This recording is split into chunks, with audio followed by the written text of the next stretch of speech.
Okay, so I hope everybody can hear me. I'm just going to go ahead and get started. First of all, Happy New Year to everyone. And I want to thank you for joining me today. My name is Zen, and I'm the account representative here at PolicyMap. I'm part of the customer service team, which consists basically of myself and Phil Vu, who I'm sure many of you have already interacted with. Um, Please feel free to reach out to us with any questions about the tool anytime or with any questions about your account. We're always happy to help. So as you know, PolicyMap is a data mapping tool that helps users find accurate community-based data. And I'm going to open up the map and get started.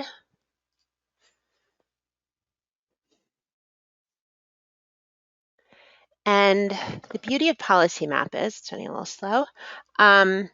The beauty of PolicyMap is that it's fully interactive, so you can zoom in and you can zoom out, and you can also pan around with your mouse as well. And just to get started, to narrow things down a bit, I'm going to set a location. And you can set a location by typing in an address within the location bar here. And you can also select a geography in the drop-down box as well. So I'm going to put Avivar Capital's address into the location box. I'm hoping this is the right address.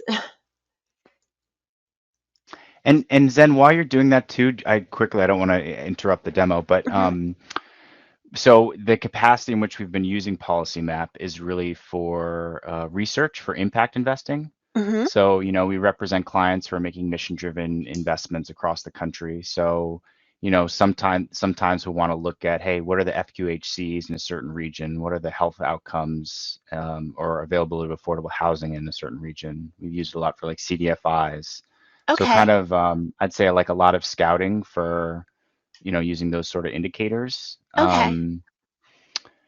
So I just want to put that out there and there are probably some other things that will sort of pop up, but yeah, those tools have been really helpful. Okay, great. So I'll And start with like a really, Jamie, I'm sorry, but I was just going to leap in there to say that I think the other thing that it almost is a meta factor that goes behind what Jamie said is needing to present a snapshot, a demographic snapshot of our target market, whatever that may be. And often it's geographically defined, but sometimes it's population defined. Like right now, I happen to be doing a landscape scan on impact investing tied to healthy aging, and it's nationwide. Interesting. Yeah, so we don't have to answer all that today, but I think the combination of being able to understand the demographics in a region or a population, and then the services that are available for that population, as Jamie was saying, including the gaps, is really what sets the stage for how can we better meet the needs of the target population. Okay. Okay, so I have a really simple example that I was planning on using, but then what we can do is we can also go through the data as well towards the end, and I'll show you like what else we have that may be of interest to you. Does that sound good? Sounds great. Okay, great. All right, so I'm going to type in the address, so North Hollywood.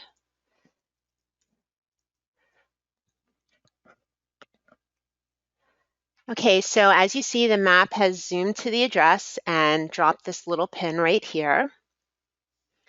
And so now that we have our set location, I just wanted to point out a few of our features, some changes, some cool things that you can do with the base map. So in the lower right-hand corner, we have this 3D option here where you can adjust the angle and you can zoom in and take a look at the buildings. We also have the option to rotate the view of the map as well. Sorry if I'm moving too quickly. This makes me a little nauseous. And here we also have these base map settings as well. These are things that you can just play around with whenever you have time. We have a satellite view as well, which is pretty neat. And also here we have features as well, such as transit, rail lines and stations, and you have the choice of whether or not you want to include the names of the cities and towns and the background. You can kind of play around with that as well.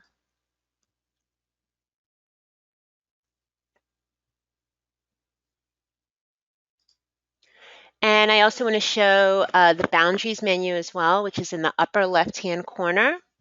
So you can click here. And here we have all of the different boundaries that you can choose from. In this case, I'm just going to pick something simple. I'll click on census tracts. So now you see we have a nice little bird's eye view of all the census tracts surrounding the office. And with this as well, you can format or customize the census tracts, customize the map the way that you'd like it to look. You can change the style of the line and the weight, so you can see it a little bit clearer, and also the text size. And also you can turn the labels off and on. Okay, so I'm going to close that back out. So to make the map a little bit more interesting, I'm going to add some data, just some simple data. And in order to find data, you can just quite simply type something in the data menu.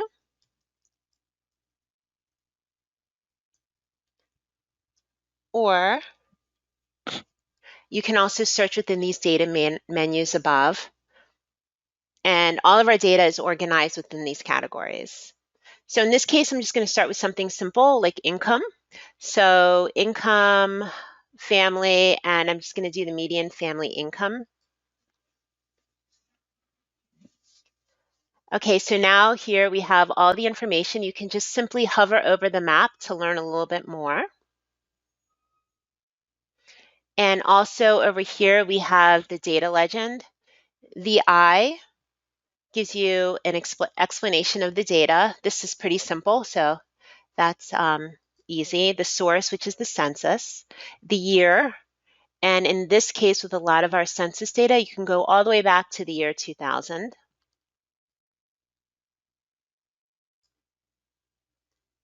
And we also have the variable. With this particular data layer, excuse me, you can view the percent change. So for example, it's pretty neat. You can take a look at the percent change in the area, your chosen area of median family income.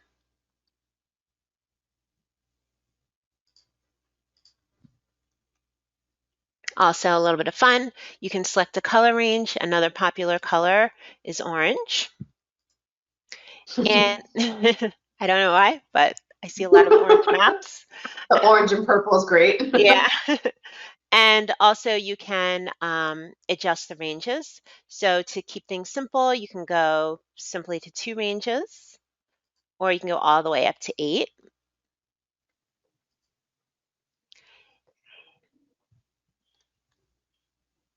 And you can also choose the cut points as well. In this case, you can just simply type it in. There you go. Hope that was a bit much. And you can also choose the geography, which I'm just going to keep it at block group. So another cool feature is that you can just simply click on the block group here, and you can clip the boundary.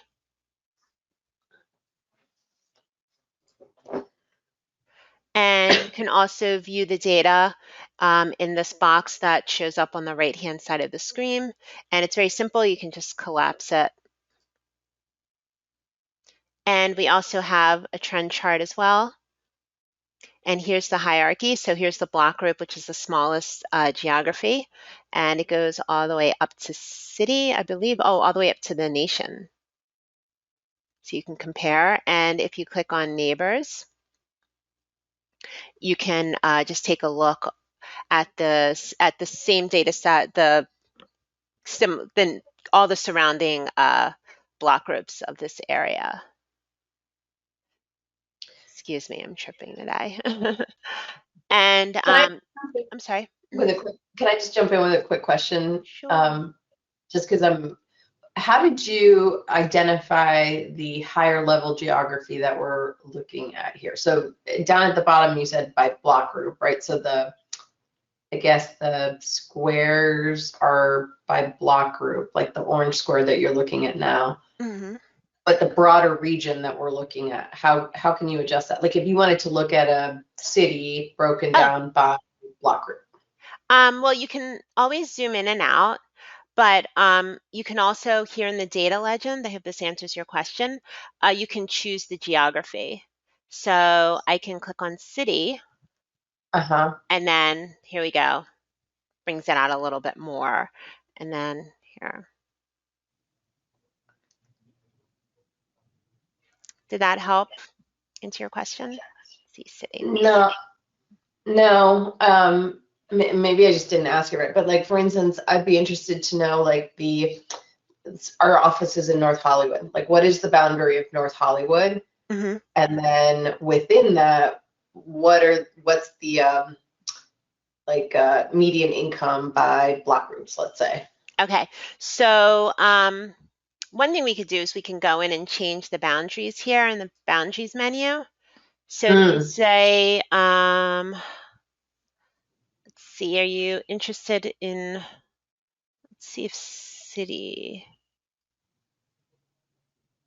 would help. Let me see if I can make this boundary a little bit clearer. Okay.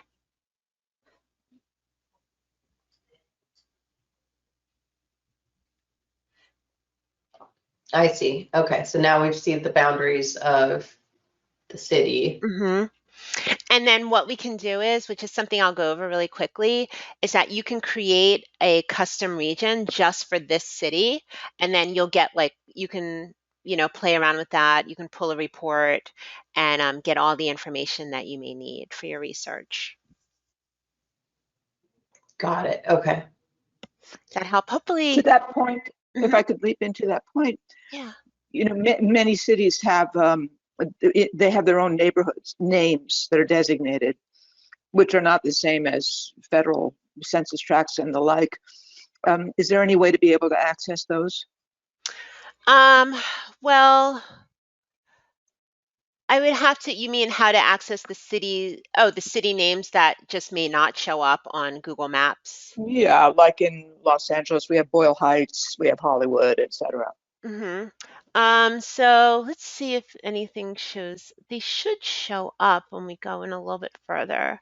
Because I know here in Philadelphia we have some neighborhoods that I've been surprised that it's the same thing. Like, do you mean like Yeah. here we have NoHo? Exactly. Yeah, Mm-hmm. neighborhoods that have names to Yeah. them versus geographic boundaries from the federal government. Yeah. Unfortunately, I guess you're asking like, could you type in the neighborhood here within the location bar? Yeah. That I'm not sure because I understand like there's some Yeah. neighborhoods like in Miami, for example, that like I've looked up here and I haven't been able to find them, but it's definitely like worth a try.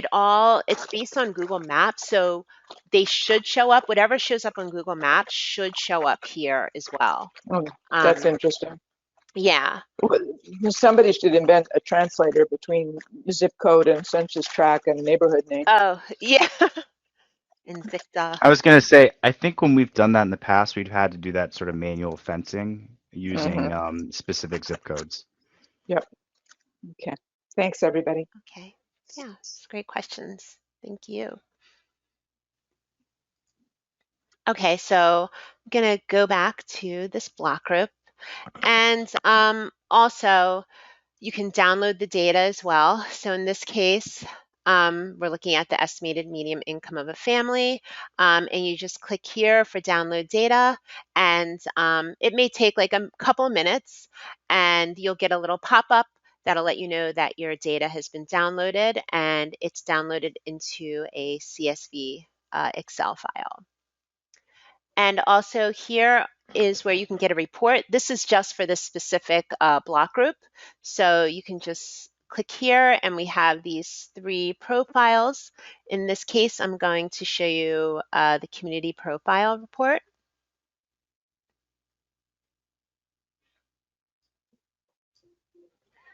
Okay, so here it has zoomed into the area that we're focusing on. You click Generate Report.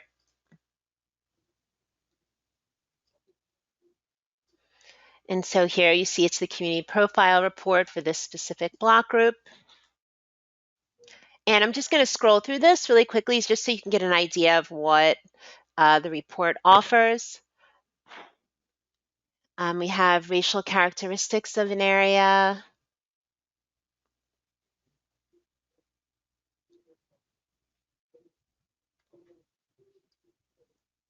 income level,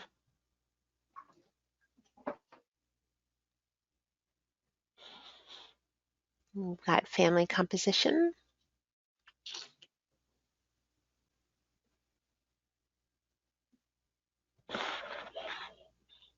And are you able to do this by like other geographies? So for instance, I know like in the past, we've uploaded shapefiles for certain geographies, like maybe a council district or is something like that, a county supervisorial district. Mm-hmm. Are we able to generate, like if we've done that, or if you have the shapefile, can you generate this kind of a profile for that kind of a region? I will have to double check. So the shape files, that's our data services team. They handle that.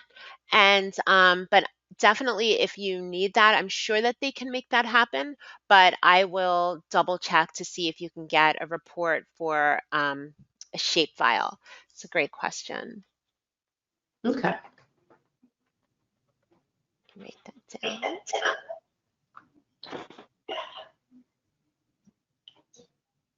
Okay, and we also have crime data as well. So yeah, so if you would like to download this or print it, you would export it. Here in the upper right-hand corner, we have the little print icon. And again, it's the same thing. It may take a couple of minutes to download to your computer, but you will receive a pop-up letting you know that the report is ready.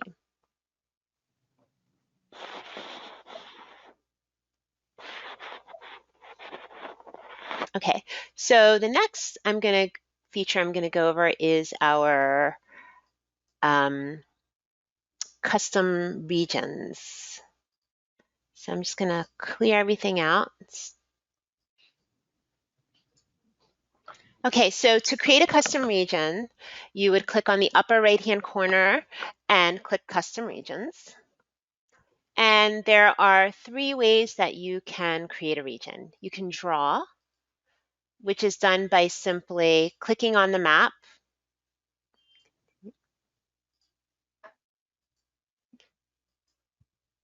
And then to close it out, you just go back to the first point.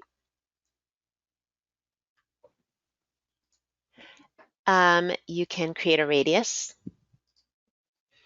And you can do that. You can either enter an address or you can just simply click on the map.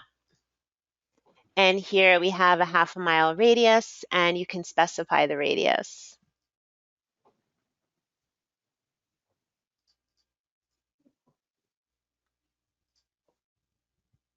And the one that I'm going to follow all the way through with is the assembled region.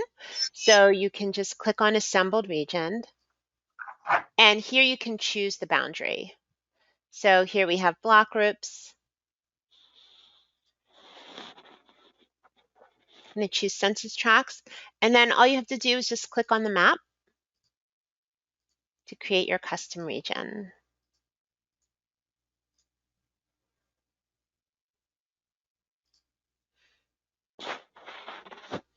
Then you can just name it.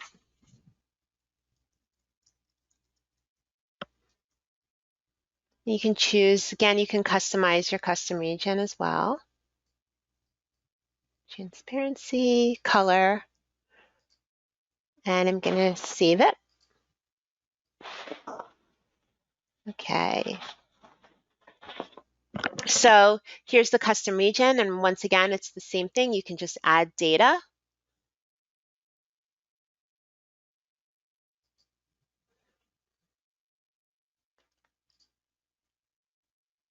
And from this custom region as well, you can create a report, you can clip it, and it's the same features that we went through earlier. Okay.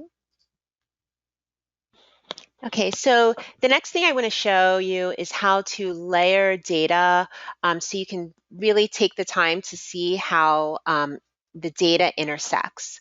And we can do this by using the multi-layer map feature. So to use the multi-layer maps, I'm actually going to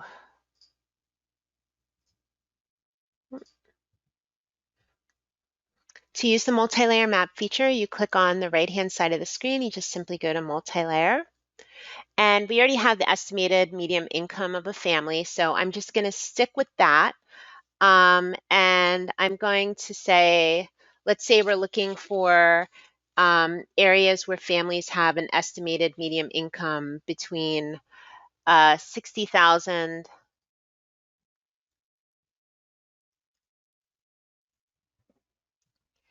and 150K.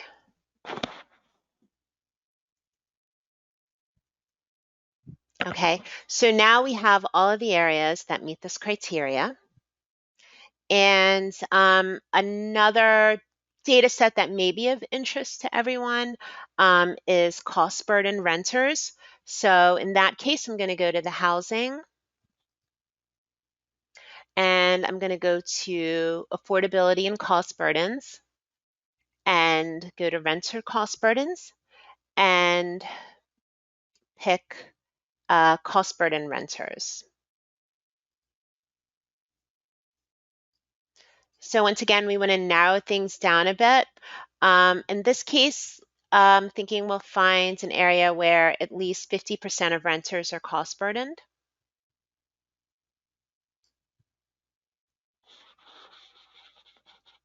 Okay, so here we're looking at all the areas that are highlighted are the areas where families are making between 60 and 150K, and at least 50% of renters living in this area, these areas are cost burdened. And you can just click on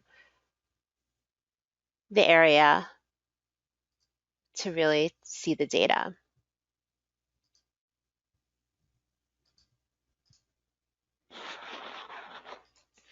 And then another option I'd like to show you is our point level data. So point level data is address level data. So it's basically anything that has an address. So in this case, I'm going to, based on what we spoke about earlier, I'll go to federal guidelines, and I'm going to focus on LIHTC, low income housing. And so anything that has this little point right here is a point data set. So I'm going to click there. Okay, I'll zoom in a little bit. Okay, so here we can see the low-income housing that is available in this area. And, you can take the time, you can customize the map, you can choose the icon size, color, and also the icon type. And you can also filter as well. Also, you can see total units. So here we can see, let's see, between 26 and 50 units. Okay. Not as many. We'll click on these two. And you can also click on the point, and here you'll have some info about the site as well.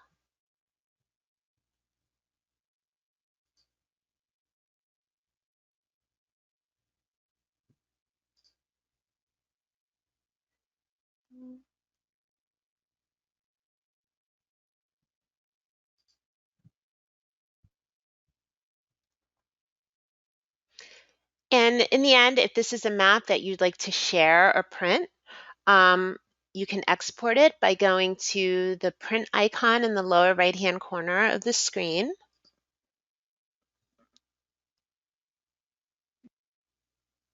And again, what's really neat is that you can zoom around and kind of pick the area that you're interested in exporting. And And you can also customize the map.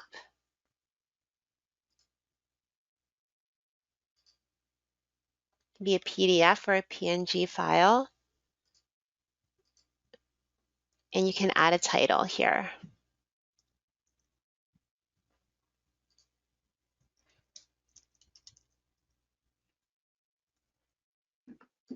It's a little slow for me. And then you click, I'm sorry. I'm sorry to jump in. I was just wondering if with the point data, when you download these maps, are you able to download the data or report for the point data within a region, if that makes sense? Yeah. So like, let's say there are so many units within a region and you want to download like the little pop-up profile that came up, if you want to download that information for like, 5 units in that region, can you create a report in that way? Yes, you can. And let me figure, I'm so sorry why I'm drawing a blank right now. I know that you can download this point data set. I'm very sorry. I don't know why I'm drawing a blank. Sometimes, so this is the new platform, and sometimes I'm like having a difficult time with this. Hold on a second. I'm sorry. Oh, Yeah, no worries. And we can always come back to that and send a follow-up email, give you a chance to refresh your memory. No worries. But I'll follow up on that. Sorry about that. Okay, no, perfect. I've done that before. Okay, so yeah, so I just went over how you print, and also I just want to go over really quickly, and then I'll answer any questions that you may have. In the future, you can click on the support icon up here, and here you'll have access to all of the tutorials. It's a very robust tutorial page where all the information that I covered today is included here as well. And we also have a training calendar where once a week we have trainings. We have one for learning the data loader, which the data loader will allow you to upload your own address level data set, your own point level data. So that may be something that may be of interest to you. And that happens once a week. But also, if you're unable to make it, like, I'm more than happy to walk anyone through the data loader as well. And of course, here's contact as well. And yeah, that concludes it. So please, any questions? So I had another question. I think you mentioned like being able to see housing. I think I missed that point, but it was related to like the number of units in a region. I'm wondering if you're able to see gaps, like projections, so like the shortage of needed housing in a region. Like there are X units that exist that are affordable at this median income level, and this many are necessary. Oh, that I'm not sure. I mean, I'm not sure if that's something that would be in the filters. But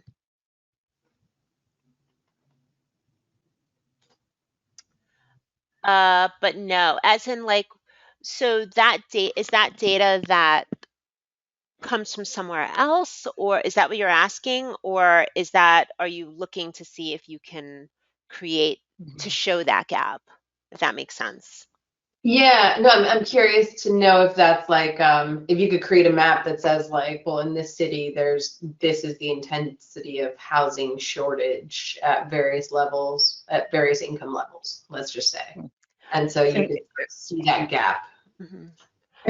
And I'm very interested in your answer, but I also would ask related question: can you map housing units by rent levels? Because that could allow for making a calculation about who can afford what. But just very interested in the answer. I think we may have, like, if we take a look at incomes, by rent level. Let's see. So we may have like a data layer that may kind of show where the housing intersects. So I'm thinking,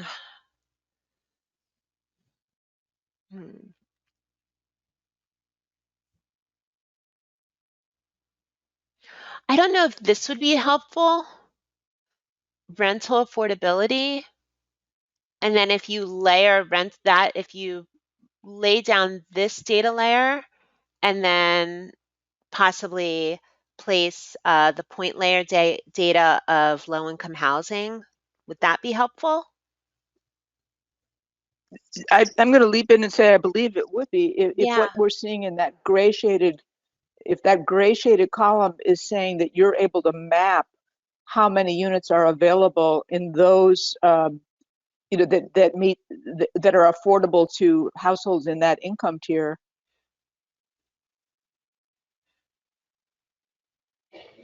Yeah, let me kind of see if something like that would be helpful.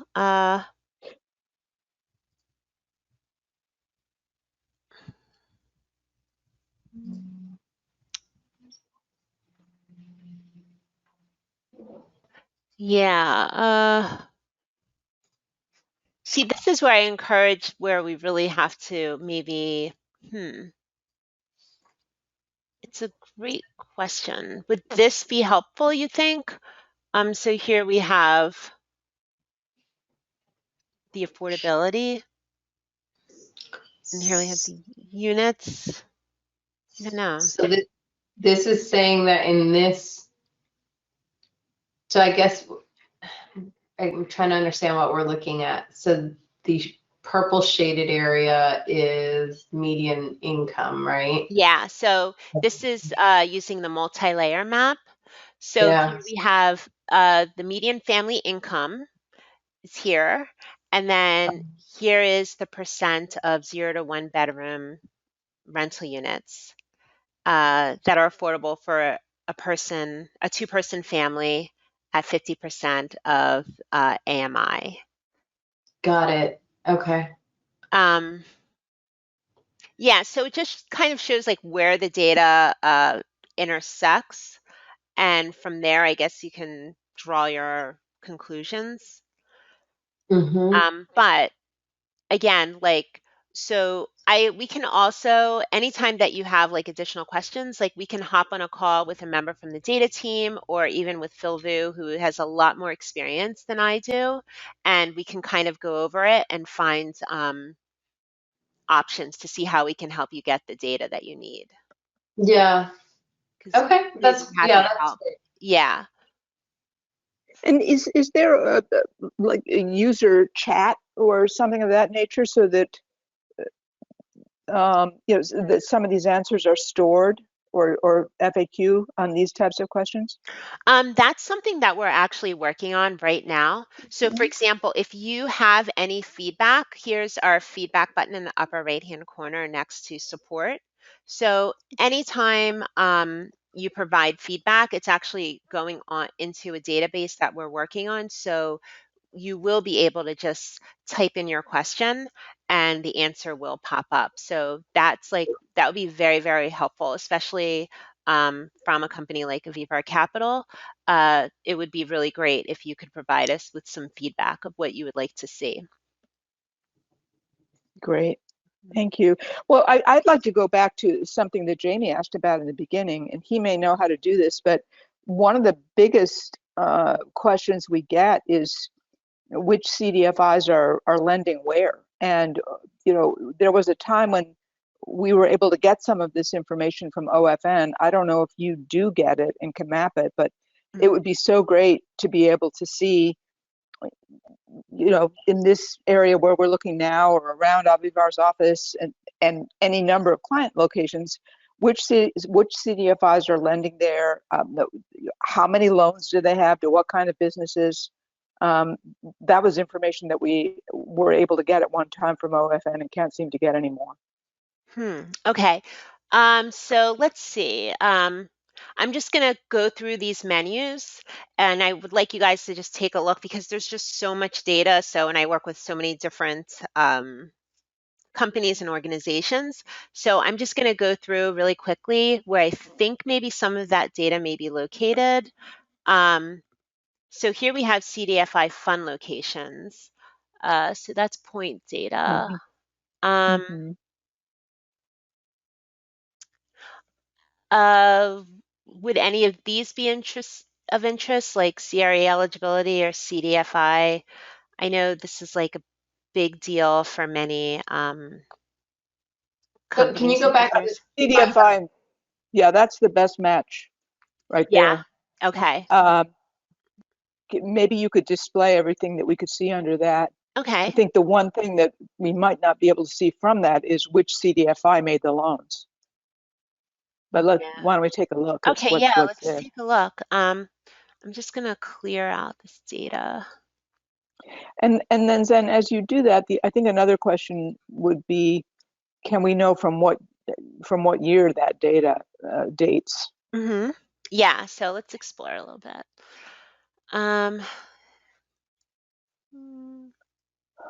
Goes here. So CDFI investments. So we'll start with CDFI types.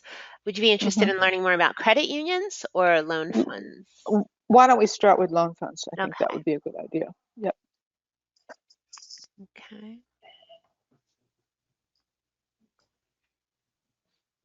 So I'm going to open this up a little bit. Actually, I'm going to go to single layer.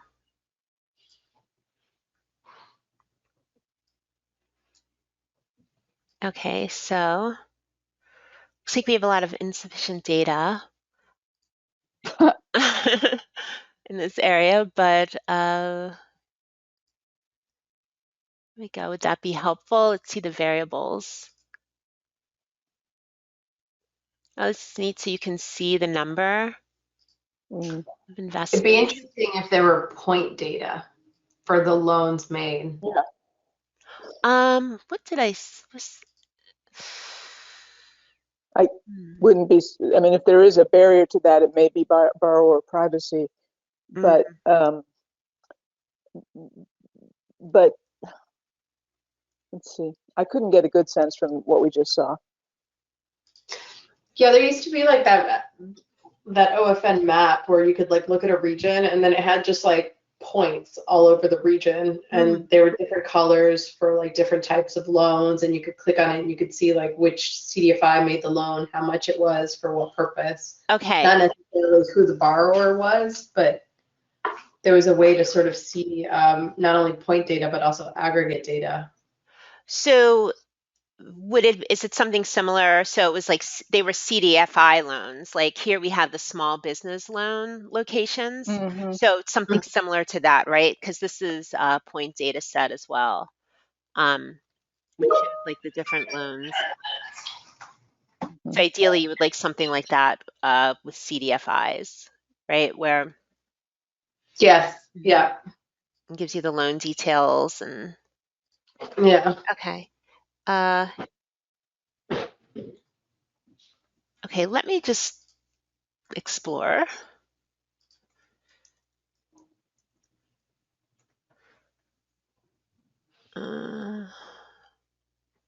You have new market tax credits, that's point data. It's in the CDFI fund. Yeah, that seems to be all that we have. Okay, so let's go over that point data set that you're interested in viewing. So would you happen to know what the source was for that data? It was from OFN. OFN? And I think they are actually still doing it. I think it goes up onto their CDFI locator. Okay. Just wasn't sure if you were able to pull similar data, because for a while the data through that didn't seem very granular. It seems as though they may have improved it a little bit. Yeah, this seems like, I feel like this is something that we should have.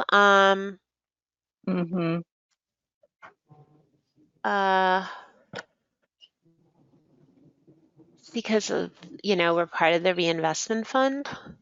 Sure. So I'll have to ask about that and find out and make sure that's data, that I'm not missing something here.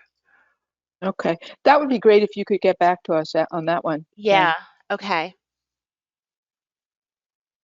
So point data set for CDFI loans, similar to what we have for small business loans. Okay. Yeah. Okay. Including with those types as are already suggested in your list there, your drop down list.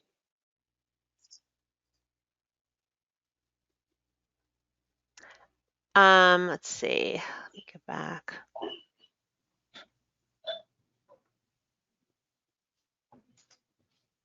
Just make sure.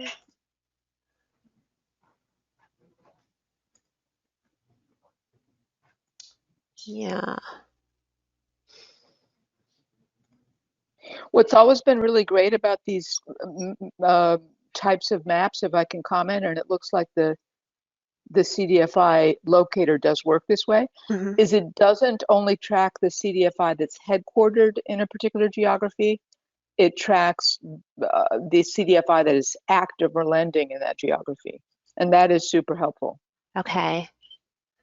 And what about, let's see, why isn't this showing up?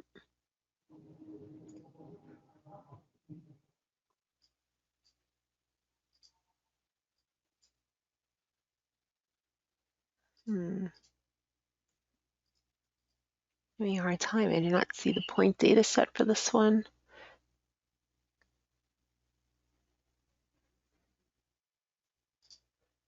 Just curious to see if there's any additional information within this.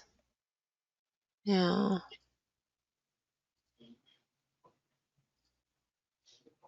Okay. Okay, so I'll definitely reach out to our data team to see if I can find out any more information, any more data that we have about CDFI loans. Any other questions? I think that covers it for me. Thank you so much. Yes, thank you. Thank you for taking the time to learn a little bit more about the tool. And I have learned a lot from you as well. So I look forward to finding out how we can help you reach your goals as well. Great. Oh, okay, I see a message here. Okay, great. All right, well, thank you. Thank you. Take care. Looking forward, Zen. Take Yeah, care. Bye-bye. you. Bye-bye. Bye. Bye.